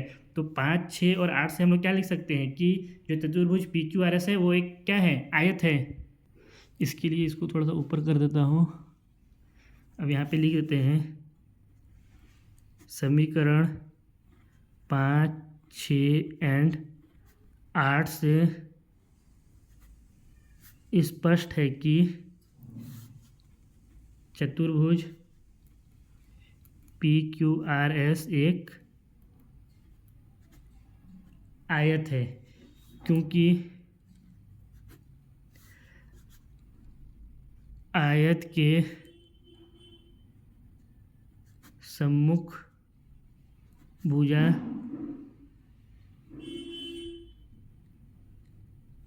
समांतर बराबर व सम्मुख कोण, ये सम्मुख कोण नहीं, बनने वाला कोण ना, बनने वाला कोण 90 डिग्री होता है। यही हमारा क्या हो गया, प्रूफ हो गया कि PQRS क्या है, एक आयत है, जो कि हमको क्या करना था, प्रूफ यही करना था। इसी के साथ क्वेश्चन नंबर 2 समाप्त होता है। क्वेश्चन नंबर 3 को हल करते हैं। क्वेश्चन नंबर 3 में दिया हुआ है ABCD एक आयत है जिसमें PQRS क्रमशः भुजाओं AB, BC, CD और DA के मध्य बिंदु हैं। दर्शाइए कि चतुर्भुज PQRS एक समचतुर्भुज है। देखिए ये जो क्वेश्चन नंबर 3 है, क्वेश्चन नंबर 2 का बिल्कुल जस्ट अपोजिट समझ लीजिए इसको, है ना, क्वेश्चन नंबर 2 की तरह। क्वेश्चन नंबर 2 में हमको क्या बोला था कि PQRS एक ABCD क्या है, एक समचतुर्भुज था, और जिसमें हमको क्या प्रूफ करना था, PQRS को आयत सिद्ध करना था। यहाँ पे हमको क्या दिया है, ABCD जो एक है हमारा आयत है और PQRS को समचतुर्भुज प्रूफ करना है। क्वेश्चन नंबर 2 का जस्ट अपोजिट है। यहाँ पे मान लेते हैं ABCD हमारा क्या है, एक आयत है जिसमें PQRS इस आयत के भुजाओं का क्रमशः मध्य बिंदु है। तो हमको क्या प्रूफ करना है, PQRS से जो बनने वाला जो चतुर्भुज है वो कैसा चतुर्भुज है, एक समचतुर्भुज है। तो सबसे पहले तो हमको जो यहाँ पे दिया हुआ है और जो सिद्ध करना है उसको लिख लेते हैं। यहाँ पे लिखा हूँ, माना ABCD एक आयत है जिसका मध्य बिंदु क्रमशः PQRS है और चतुर्भुज ABCD का विकर्ण AC और BD है। ये चतुर्भुज ABCD है, इसका विकर्ण एक AC है और दूसरा विकर्ण BD है। हमको सिद्ध क्या करना है, PQRS एक समचतुर्भुज है। जो PQRS है वो क्या है, एक समचतुर्भुज। तो हम लोग जानते हैं, आप लोगों को मैं पढ़ा चुका हूँ प्रश्नावली 8.1 में, कि अगर कोई समांतर चतुर्भुज है जिसका कोई आसन भुजा जो है ना, समांतर चतुर्भुज अगर कोई है और उसका आसन भुजा बराबर है तो वो हमारा समचतुर्भुज कहलाता है। तो हम लोग पहले क्या करेंगे, इस चतुर्भुज PQRS को एक समांतर चतुर्भुज प्रूफ करेंगे। उसके बाद इसका किसी एक आसन भुजा को हम लोग क्या करेंगे, बराबर प्रूफ करेंगे। यानी आसन भुजा किसको कहते हैं, आसन भुजा जो दो भुजाएं आपस में किसी एक बिंदु पर मिल रही होती है। या तो हम लोग PS और PQ को आसन भुजा प्रूफ कर दें, है ना, बराबर सिद्ध कर दें, या फिर RQ और PQ को कर दें, या RS और PS को हम लोग आसन भुजा जो है इसको बराबर प्रूफ कर देंगे। तो उससे हम लोग क्या हो जाएगा कि ये जो चतुर्भुज PQRS बन रहा है ये एक समचतुर्भुज बनेगा। तो पहले तो हम लोग क्या करना पड़ेगा, इसको जो पी क्यू आर एस है इसको हम लोग को पहले समांतर चतुर्भुज प्रूफ करना पड़ेगा, जैसे क्वेश्चन नंबर 1 और 2 में किए हैं उसी तरह से इसमें भी करेंगे। तो इसके लिए हम लोग क्या करेंगे, सबसे पहले जो हमारा त्रिभुज ए सी डी है इस त्रिभुज को लेंगे, उसके बाद त्रिभुज ए बी सी इस त्रिभुज को लेंगे। तो पहले लेते हैं त्रिभुज ए सी डी में जो हमारा एस और आर है, या इसको लिखते हैं आर व एस क्रमशः भुजा सी डी व ए डी का मध्य बिंदु है। इसलिए मध्य बिंदु पर में से क्या हो जाएगा, मध्य बिंदु पर में से हम लोग लिख सकते हैं जो एस आर है वो ए सी के समांतर है, एस आर समांतर हो जाएगा ए सी के, और साथ ही साथ में जो एस आर है वो बराबर हो जाएगा 1/2 ए सी के। इसको मान लेते हैं समीकरण नंबर 1, इसको मान लेते हैं समीकरण नंबर 2। उसी तरह से अब त्रिभुज ए बी सी में लेंगे, तो यहाँ पे लिखेंगे त्रिभुज ए बी सी नाउ, ठीक है, या अगेन में जो बिंदु पी और क्यू है, पी व क्यू क्रमशः भुजा ए बी व बी सी का मध्य बिंदु है। इसलिए क्या हो जाएगा, यहाँ से हम लोग जब मध्य बिंदु का प्रमेय लगाएंगे तो ये जो पी क्यू है ये ए सी के समांतर प्रूफ हो जाएगा। इसलिए मध्य बिंदु प्रमेय से पी क्यू समांतर हो जाएगा ए सी के, थोड़ा सा इसको ऊपर कर दे रहा हूँ,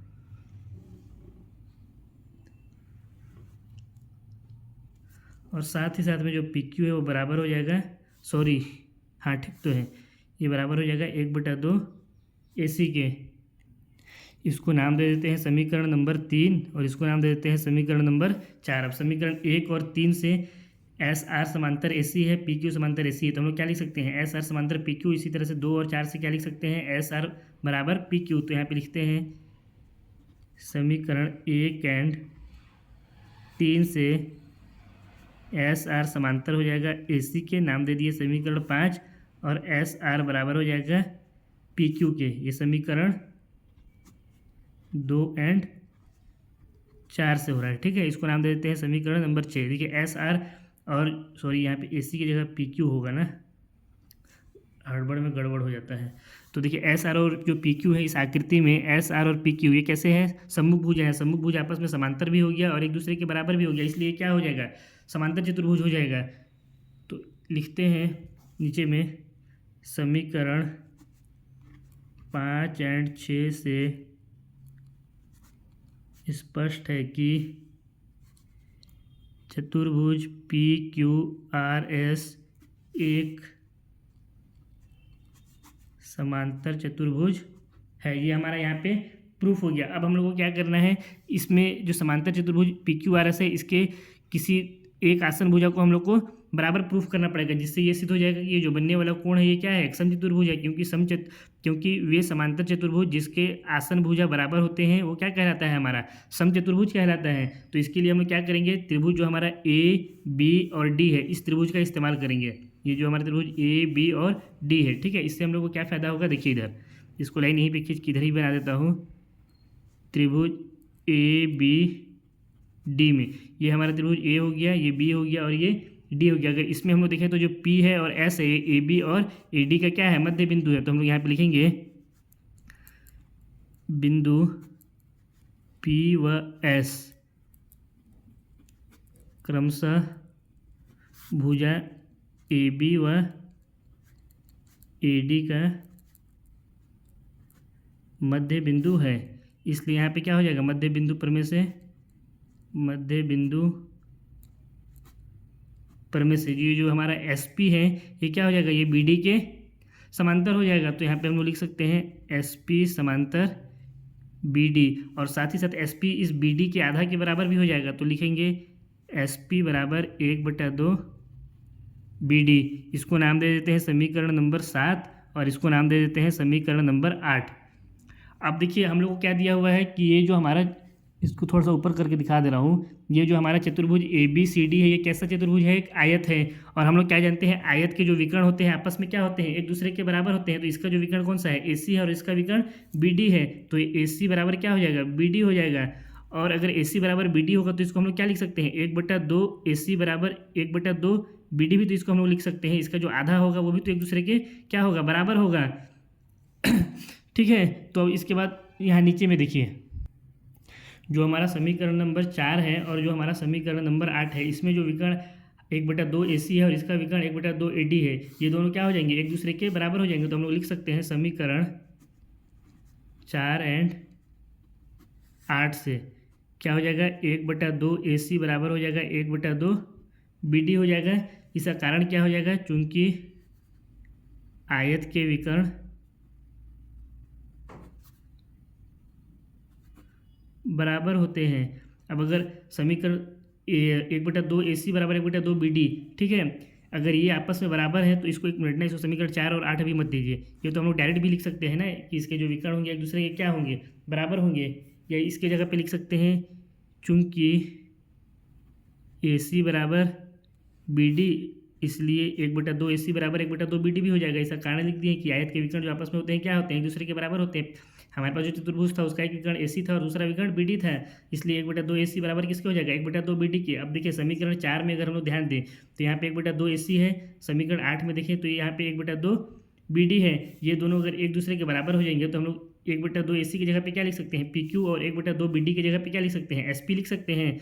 तो हम लोग लिखेंगे या इस AC 1/2 AC की जगह पे लिख देते हैं PQ बराबर 1/2 BD की जगह पे लिख देते हैं SP। कहाँ से लिखें? समीकरण 4 एंड समीकरण 8 से। अब देखिए जो PQ है और SP है, ये दोनों क्या हो गया? एक दूसरे के बराबर हो गया। PQ और SP कौन कौन सा भुजा है? अगर हम चतुर्भुज में देखें तो ये वाला जो हमारा भुजा है PQ और ये वाला भुजा है SP, ये दोनों भुजा कैसे भुजा हैं? आसन भुजाएं हैं, क्योंकि ये दोनों भुजाएं बिंदु P पर आपस में मिल रहे हैं और ये दोनों आपस में एक दूसरे के क्या हो गए?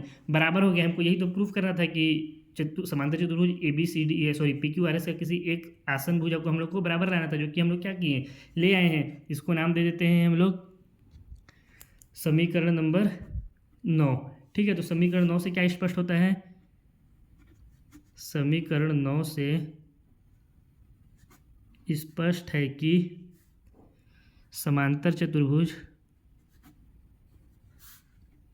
PQRS एक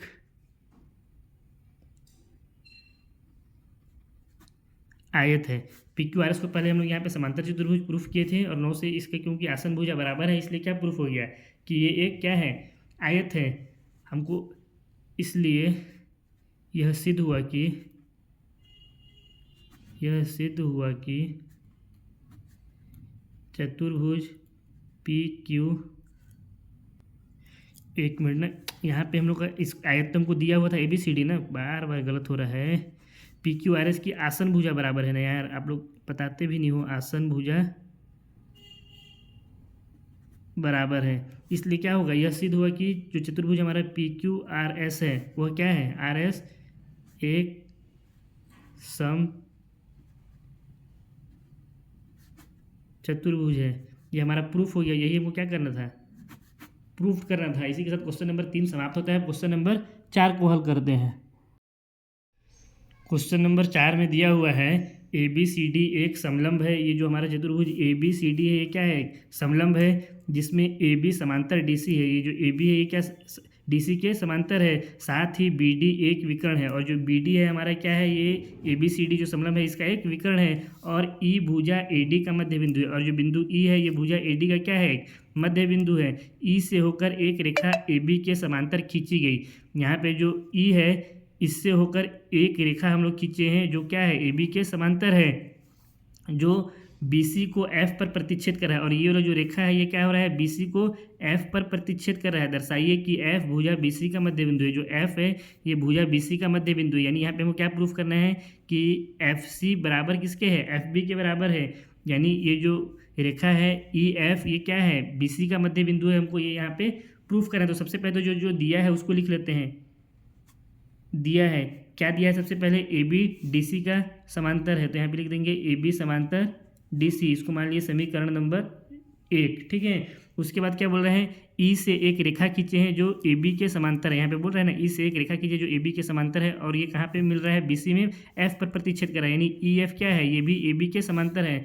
तो यहाँ से हो गया ई एफ समांतर ए बी, ये हो गया हमारा समीकरण नंबर 2। अब देखिए समीकरण 1 और 2 से देखिए तो यहाँ भी ए बी, यहाँ भी ए बी, तो हम लोग क्या लिख सकते हैं कि जो ई एफ है वो क्या हो गया, डी सी के समांतर हो गया। तो हम लोग लिख सकते हैं समीकरण 1 एंड 2 से कि जो हमारा ई एफ है वो क्या है, डी सी के समांतर है। इसको मान लेते हैं समीकरण नंबर 3। अब देखिए हम लोग को इसमें क्या बोला है कि ए बी के जो समांतर जो रेखा खींचे हैं ये वाला ई एफ, ठीक है, उसका केवल एक बिंदु के बारे में हमको बताया है कि ये भुजा ए डी का क्या है, मध्य बिंदु है। जबकि हमको क्या बोला है कि एफ जो है ये भुजा बी सी का मध्य बिंदु है, ये हम लोग को बताया नहीं है इस, ठीक है, इसको हमको प्रतिच्छेद कर रहा है इस बिंदु एफ पर, ये हमको बोला है। अब हमको क्या यहाँ पे प्रूफ करना है कि एफ जो है ये बी सी का मध्य बिंदु है। इसके लिए हम लोग क्या करेंगे, इसके लिए हम लोग जो मध्य बिंदु का प्रमेय का जो विलोम था उसका इस्तेमाल करेंगे। और हम लोगों को यहाँ पे क्या बोला है, देखिए जो ई एफ जो रेखा है और जो बी डी रेखा है ये दोनों आपस में यहाँ पे प्रतिच्छेद कर रहे हैं। मान लेते हैं ये बिंदु ओ है, यहाँ पे जो बिंदु यहाँ पे प्रतिच्छेद कर रहे हैं इसको ओ मान लेंगे। तो इस स्थिति में क्या होगा, जो ई ओ है ये भी तो ए बी के समांतर होगा। क्यों समांतर होगा, क्योंकि ई एफ ए बी के समांतर है और ई ओ जो है ई एफ का ही एक भाग है। ई एफ यहाँ पे देख सकते हैं आप लोग, ई एफ ए बी के समांतर है और ई ओ भी ए बी ई एफ का ही एक भाग है। तो इसलिए ई ओ क्या हो जाएगा, ए बी के समांतर हो जाएगा। और ये कहाँ पे समांतर हो रहा है, ई एफ, ये हमारा त्रिभुज कौन सा है, ए बी डी। इस त्रिभुज में अगर हम लोग देखें ए बी डी में तो ई ओ समांतर क्या हो जाएगा, हमारा ए बी हो जाएगा। तो हम लोग लिखते हैं नाउ त्रिभुज ए बी डी में क्या हो गया हमारा, यहाँ से ई ओ समांतर हो गया ए बी के। कैसे समांतर हुआ इसका कारण लिख देंगे, चूंकि ई ओ ई एफ का ही एक भाग है। अब साथ ही साथ में जो हमारा त्रिभुज ए बी डी है उसमें जो बिंदु ई है वो क्या है, ए डी का मध्य बिंदु है। तो हम लोग यहाँ पे ये भी लिखते हैं त्रिभुज ए बी डी में जो ई है वो भुजा ए डी का मध्य बिंदु है। अब यहाँ पे हमको दो चीज़ मिल गया कि जो ए बी डी में ई है ए डी का मध्य बिंदु है और ई ओ ए बी के समांतर है। तो इससे हम लोग का क्या प्रूफ हो जाएगा, हम लोग मध्य बिंदु के प्रमेय का जो विलोम, हम लोग जो मध्य बिंदु के प्रमेय के जो विलोम में पढ़ेंगे, किसी त्रिभुज है, जैसे यहाँ पे हमारे सामने एक त्रिभुज ए बी डी है, उसके किसी एक भुजा के मध्य बिंदु से, यहाँ पे मान लेते हैं इसका एक भुजा ए डी है, इसका मध्य बिंदु ई से जब दूसरे भुजा के समांतर कोई रेखा खींचते हैं, मान लेते हैं ये दूसरा भुजा ए बी है, इसके समांतर हम लोग एक रेखा ई ओ खींचें, तो जो तीसरा बिंदु जो तीसरा भुजा है वो इस रेखा, उस रेखा को, ये वाला जो रेखा है वो क्या करता है, समद्विभाजित करता है। यानी यहाँ पे जो बिंदु ओ है वो क्या करेगा, ओ बी और ओ डी को समद्विभाजित करेगा। यही हमारा होता है मध्य बिंदु प्रमेय का विलोम। तो हम लोग यहाँ पे लिख सकते हैं, अतः मध्य बिंदु प्रमेय के विलोम से जो ओ है हमारा बिंदु ओ, वो क्या कर रहा है, बी डी को समद्विभाजित कर रहा है। तो यहाँ पे लिखेंगे ओ बी डी का मध्य बिंदु है, तब तो ये इसको समद्विभाजित कर रहा है। अब इसी तरह से जो त्रिभुज हमारा बी सी डी है, इस त्रिभुज की अगर हम लोग बात करें तो इसमें भी देख लेते हैं, इसको थोड़ा सा ऊपर कर लेता हूँ, हाँ इतना में मेरे हिसाब से हो जाना चाहिए। जो हमारा त्रिभुज है बी सी डी, इसमें जो एफ है, या सॉरी एफ नहीं, इसमें जो बिंदु ओ है वो क्या है, इस भुजा का मध्य बिंदु है। और यहाँ पे जो ओ एफ है ये क्या होगा, डी सी के समांतर होगा, क्योंकि जो ई एफ था वो क्या था, समीकरण 3 से डी सी के समांतर, और ओ एफ भी क्या है, ई एफ का ही एक भाग है। तो इससे क्या हो जाएगा, इससे ये हो जाएगा कि जो बिंदु एफ है वो बी सी का भी क्या होगा, मध्य बिंदु हो जाएगा, मध्य बिंदु प्रमेय के विलोम से। इसको लिखता हूँ मैं यहाँ पे, त्रिभुज बी सी डी में जो ओ है हमारा, ये वाला बिंदु, ये क्या हो रहा है, ये भुजा बी डी का मध्य बिंदु है। ओ भुजा बी डी का मध्य बिंदु है। कहाँ से ये मध्य बिंदु हुआ, यहाँ पे हम लोग प्रूफ कर चुके हैं, ओ बी डी का मध्य बिंदु है त्रिभुज ए बी डी में, इसीलिए त्रिभुज बी सी डी में भी वो क्या होगा, बी डी का मध्य बिंदु होगा। और साथ ही साथ में क्या है, जो हमारा ओ एफ है वो डी सी के समांतर है, साथ में ही ओ एफ समांतर डी सी है।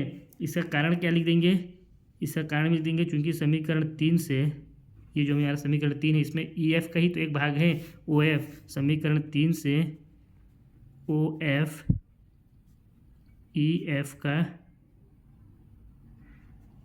ही एक भाग है। अब यहाँ पे हमको दो चीज़ मिल गया। एक तो मिल गया कि इस भुजा जो है इसके मध्य बिंदु O है, और इससे जो रेखा खींचे हैं, ये जो रेखा खींचे हैं ये क्या है, ये इस रेखा के समांतर है। तो मध्य बिंदु प्रमेय का विलोम लगाएंगे तो क्या हो जाएगा, बिंदु F इन दोनों का मध्य बिंदु हो जाएगा, सॉरी इस भुजा का मध्य बिंदु हो जाएगा। तो हम लोग यहाँ पे लिखेंगे अतः मध्य बिंदु प्रमेय के विलोम से क्या हो जाएगा, हमारा जो F है, ये जो बिंदु F है ये क्या हो जाएगा, भुजा BC का मध्य बिंदु होगा। और हमको यही तो प्रूफ करना था। क्वेश्चन में अगर आप लोग देखें ध्यान से तो हमको क्या बोल रहा है, क्वेश्चन ऊपर करूँ, यही तो बोल रहा है कि दर्शाइए कि F भुजा BC का मध्य बिंदु है। और हम लोग यहाँ पे क्या प्रूफ किए हैं कि F भुजा BC का क्या है, मध्य बिंदु होगा। यही हमको प्रूफ करना था, जो कि हमारा क्या हो गया, प्रूफ्ड हो गया। अब इसके बाद क्वेश्चन नंबर 5 को हल करते हैं।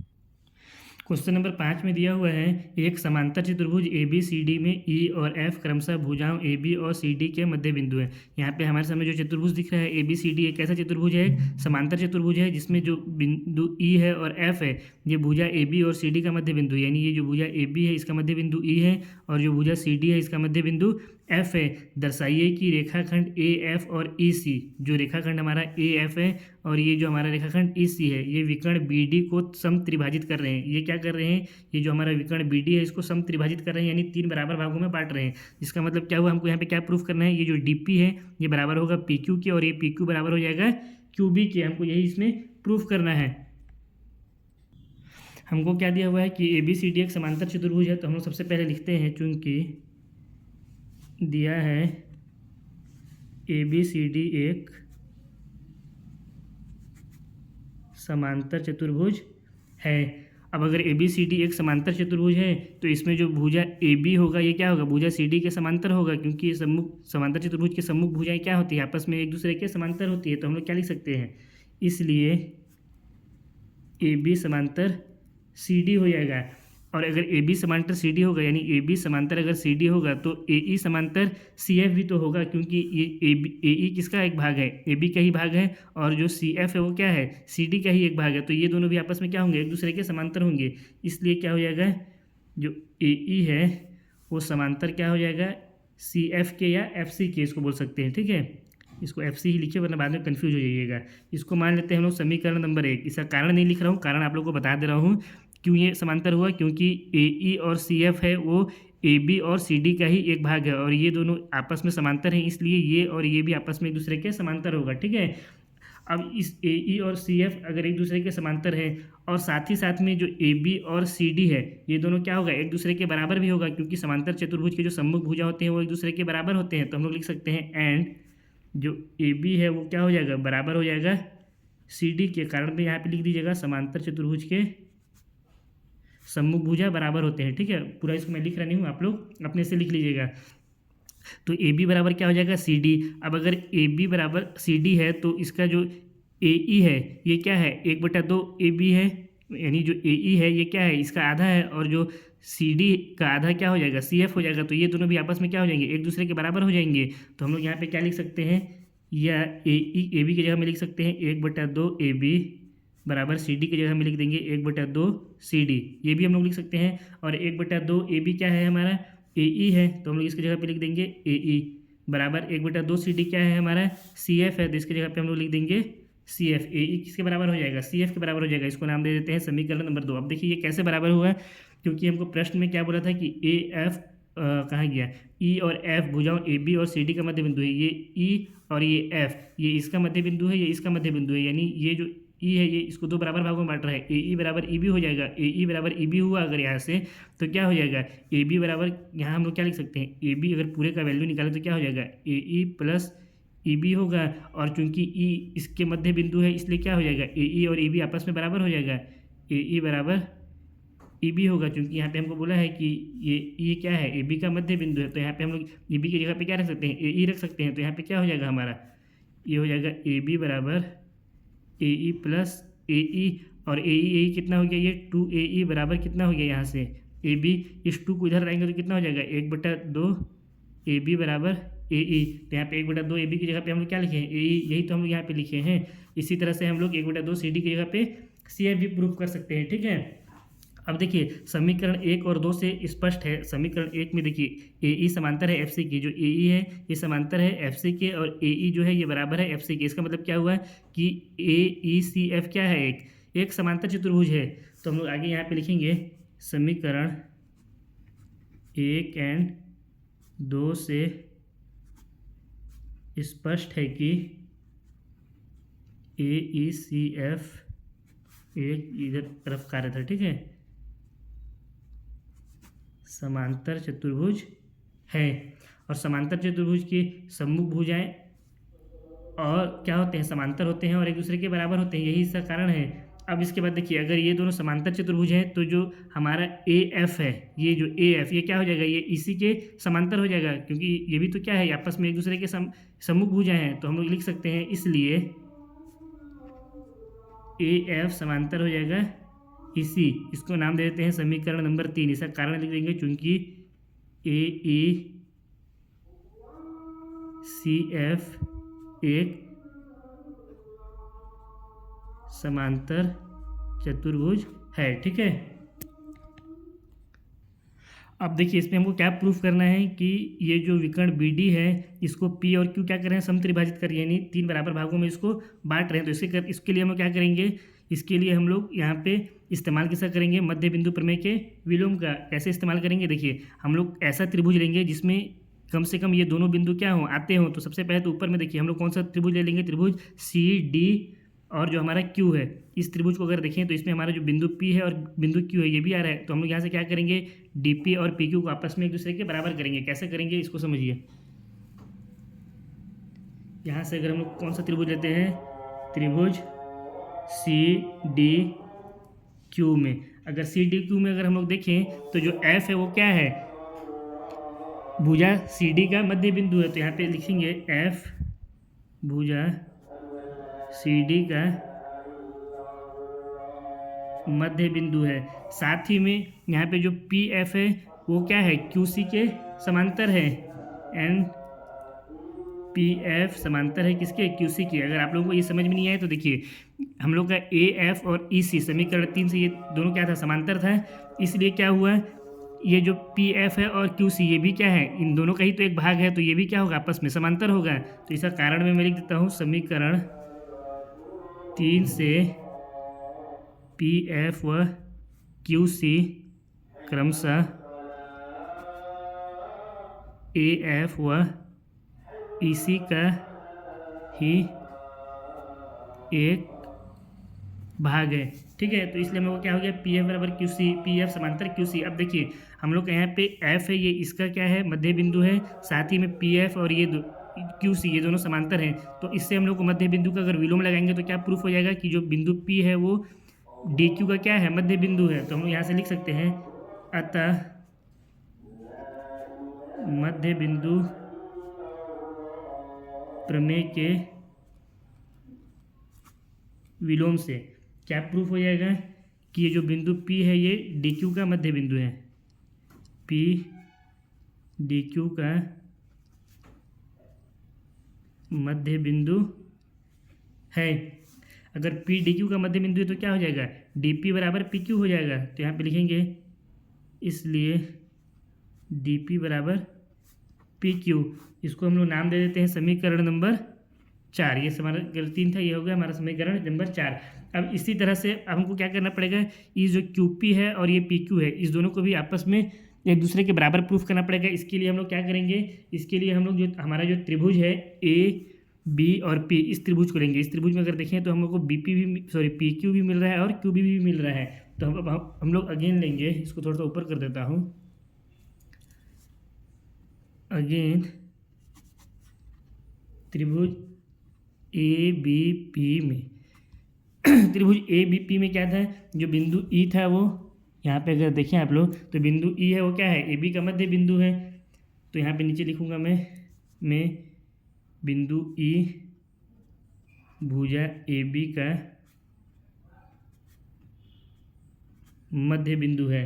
साथ में ही जो इसको ऊपर कर देता हूँ थोड़ा सा, फिर से समझाना पड़ता है बार बार। जो हमारा EQ है ये क्या है, ये AP के समांतर है। कैसे समांतर है, क्योंकि AF और EC समीकरण 3 से आपस में समांतर थे। तो जो EQ और AP है ये क्या है, AF और EC का ही एक भाग है। तो ये दोनों भी क्या होंगे, आपस में एक दूसरे के समांतर होंगे। तो हम लोग यहाँ पे लिख सकते हैं एंड जो हमारा EQ है वो समांतर हो जाएगा AP के। अगर ये दोनों एक दूसरे के समांतर होगा तो इसमें हम लोग क्या लगा देंगे, इसका एक हमको मध्य बिंदु भी मिल गया और दो भुज आपस में समांतर है, तो हम लोग यहाँ पे लगा देंगे मध्य बिंदु प्रमेय का विलोम से। तो यहाँ पे लिखेंगे मध्य बिंदु प्रमेय के विलोम से क्या हो जाएगा कि जो हमारा जो तीसरा भुजा है, कौन सा हमारा तीसरा भुजा है, एक बार फिर से ऊपर करना पड़ेगा इसको। तीसरा भुजा हमारा ये वाला है, P से लेकर के B तक। इसमें क्या हो जाएगा, जो बिंदु Q है ये PB का मध्य बिंदु हो जाएगा। तो हम लोग लिखेंगे मध्य बिंदु के प्रमेय से बिंदु Q भुजा PB का मध्य बिंदु होगा। अगर बिंदु Q PB का मध्य बिंदु है तो क्या हो जाएगा, PQ बराबर QB हो जाएगा। तो हम लोग यहाँ पे लिख सकते हैं, इसलिए PQ बराबर QB, इसको मान लेते हैं हम लोग समीकरण नंबर 5। समीकरण 4 में DP बराबर PQ और यहाँ PQ बराबर QB। तो समीकरण 4 और 5 से क्या हो जाएगा, समीकरण 4 एंड 5 से DP बराबर PQ बराबर QB, तीनों आपस में क्या हो गए, एक दूसरे के बराबर हो गया। और हमको यही प्रूफ करना था। अगर हम लोग आकृति में फिर से देखें एक बार, तो हमको यही तो प्रूफ करना था कि DP बराबर PQ बराबर QB, जो कि हमारा क्या हो गया, प्रूफ हो गया। इसका मतलब क्या हो गया कि जो AF और EC है ये BD को क्या कर रहे हैं, समत्रिभाजित कर रहे हैं। तो हम लोग यहाँ पे नीचे लिख देंगे, इसको मान लेते हैं समीकरण 6 और लिखेंगे अतः समीकरण 6 से स्पष्ट है कि AF व EC विकर्ण BD को समत्रिभाजित कर रहे हैं। यही हमको प्रूफ करना था, जो कि हमारा क्या हो गया, प्रूव्ड हो गया। अब इसके बाद क्वेश्चन नंबर 6 को हल करते हैं। क्वेश्चन नंबर 6 में दिया हुआ है ABC एक त्रिभुज है जिसका कोण C समकोण है। कर्ण AB के मध्य बिंदु M से होकर BC के समांतर खींची गई रेखा AC को D पर प्रतिच्छेद करती है। मान लेते हैं ये हमारे पास जो त्रिभुज है ABC, इसमें जो कोण C है वो क्या है, एक समकोण है। और जो हमारा कर्ण है AB, इसमें जो बिंदु M है वो कैसा है, ये मध्य बिंदु है। अब इसके बाद बोल रहा है कि मध्य बिंदु से होकर BC के समांतर, ये जो मध्य बिंदु है इससे होकर है ना BC के समांतर में एक रेखा खींच रहे हैं जो AC को D पर प्रतिच्छेद कर रहा है। जो AC को क्या कर रहा है, बिंदु D पर प्रतिच्छेद कर रहा है। तो हमको क्या प्रूफ करना है, पहले वाले भाग में D भुजा AC का मध्य बिंदु है, ये जो D है ये भुजा AC का क्या है, मध्य बिंदु है, ये हमको प्रूफ करना है। तो बहुत ही इसको आसानी के साथ हल करेंगे, बहुत ही लल्लू पंजू क्वेश्चन है। क्या दिया हुआ है, त्रिभुज ABC में M भुजा AB का मध्य बिंदु है, M भुजा AB का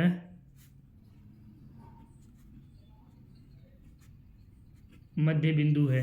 और साथ में ही क्या बोला है कि इससे जो रेखा खींच रहे हैं ये क्या है, BC के समांतर है। और ये रेखा कहाँ पे जा रहा है, AC में बिंदु D पर। तो MD समांतर क्या हो गया, BC हो गया। साथ में ही MD समांतर BC हो गया। इसलिए हम लोग यहाँ पे मध्य बिंदु प्रमेय का विलोम लगा देंगे। अतः मध्य बिंदु प्रमेय के विलोम से, मध्य बिंदु प्रमेय के विलोम से क्या हो जाएगा कि ये जो बिंदु D है ये AC का मध्य बिंदु हो जाएगा। बिंदु D भुजा AC का मध्य बिंदु होगा। हमको यही प्रूफ करना था, जो कि हमारा क्या हो गया, प्रूव्ड हो गया। अब इसके दूसरे वाले भाग को हल करते हैं। दूसरे वाले भाग में बोल रहा है कि MD लंब है AC पर, यानी जो ये MD है ये इस भुजा AC पर क्या है, लंब है। लंब का मतलब क्या होता है कि आपस में क्या बनाते हैं, 90 डिग्री का कोण बनाते हैं। यानी ये जो MD है जहाँ पे इस AC में क्या कर रहे हैं, प्रतिच्छेद कर रहा है। यहाँ पे जो बिंदु डी है, यहाँ पे कोण कितना बनेगा, ये 90 डिग्री का कोण बनेगा। हमको प्रूफ करना है कि यहाँ पे जो कोण बन रहा है ये कितना बन रहा है, 90 डिग्री का कोण बन रहा है, यानी एक समकोण है। तो इसके लिए देखिए बहुत ही आसानी के साथ प्रूफ करेंगे हम लोग। समीकरण सॉरी यहाँ पे हम लोग को क्या दिया हुआ है कि एम डी जो है वो बी सी के समांतर है। ये जो एम डी है ये क्या है, बी सी के समांतर है। ये इसको अगर इस तरह से समझे, यहाँ पे यहीं पे समझा देता हूँ, एम डी है ये क्या है, बी सी के समांतर है। ये दो रेखा आपस में समांतर हैं। और यहाँ पे अगर हम लोग डी सी को देखें तो ये क्या कर रहा है, तिर्यक रेखा का काम कर रहा है। तिर्यक रेखा क्या करता है, दो समांतर रेखाओं को अलग अलग बिंदुओं पर प्रतिच्छेद करता है। तो ये जो डी सी है यहाँ पे एक बिंदु यहाँ पे प्रतिच्छेद कर रहा है इस एम डी को, और बी सी को यहाँ पे प्रतिच्छेद कर रहा है। तो यहाँ पे जो कोण बनेगा और यहाँ पे जो कोण बनेगा, ये दोनों कोण का योग कितना होगा, 180 डिग्री होगा। सहनता कोण आप लोग पढ़ चुके हैं अध्याय 6 में। तो यहाँ पे जो ये हमारा जो कोण बनेगा ये वाला एम डी सी, और ये वाला जो कोण बनेगा बी सी डी, ये दोनों का योग कितना होगा, 180 डिग्री होगा। तो हम लोग लिख सकते हैं अतः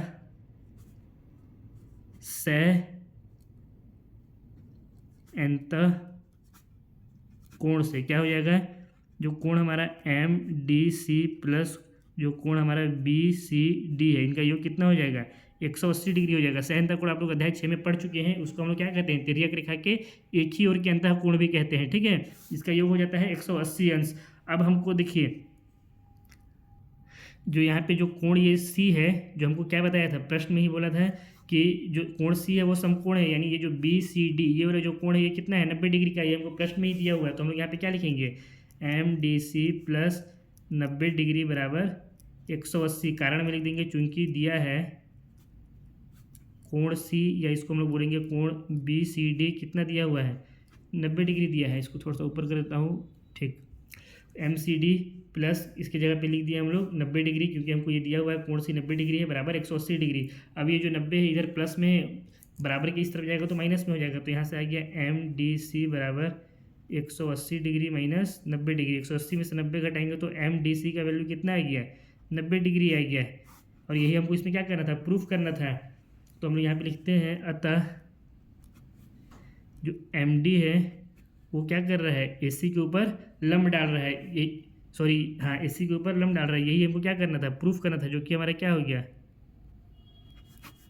प्रूव्ड हो गया।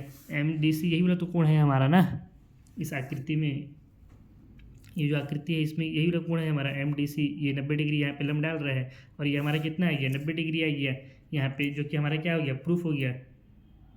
अब इसके तीसरे वाले भाग को हल करते हैं। तीसरे वाले भाग में हमको क्या दिया हुआ है, तीसरे वाले भाग में दिया हुआ है सी एम बराबर एम ए बराबर 1/2 ए बी। हमको ये इसमें प्रूफ करना है। ठीक है, बहुत ही इसको आसानी के साथ हम लोग प्रूफ करेंगे।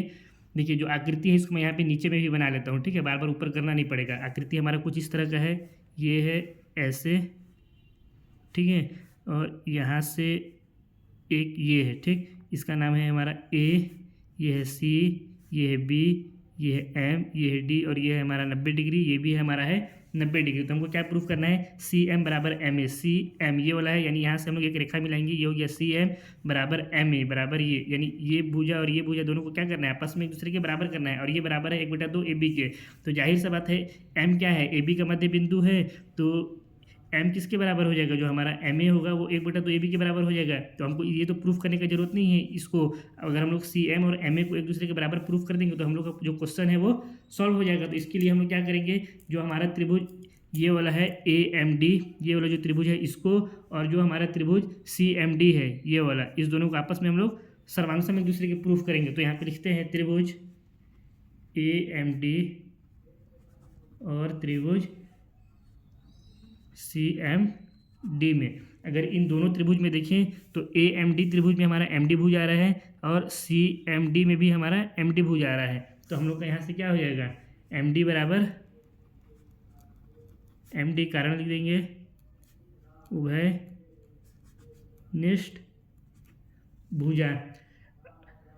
अब देखिए जो हमारा त्रिभुज ए एम डी है इसमें हमारा कौन सा भुज आ रहा है, ए डी आ रहा है, और जो सी एम डी है इसमें कौन सा भुज आ रहा है, सी डी आ रहा है। ये दोनों भी आपस में क्या होगा, एक दूसरे के बराबर होगा। क्यों बराबर होगा, क्योंकि जो बिंदु डी है वो क्या है, भुजा ए सी का मध्य बिंदु है। हम लोग पहले वाले भाग में ही प्रूफ किए हैं, पहले वाले भाग में प्रूफ किए ना, डी भुजा ए सी का मध्य बिंदु है। इसका मतलब क्या होगा कि ये वाला जो भुजा है और ये वाला भुजा, ये दोनों आपस में एक दूसरे के बराबर होंगे। तो हम लोग यहाँ पे लिख सकते हैं ए डी बराबर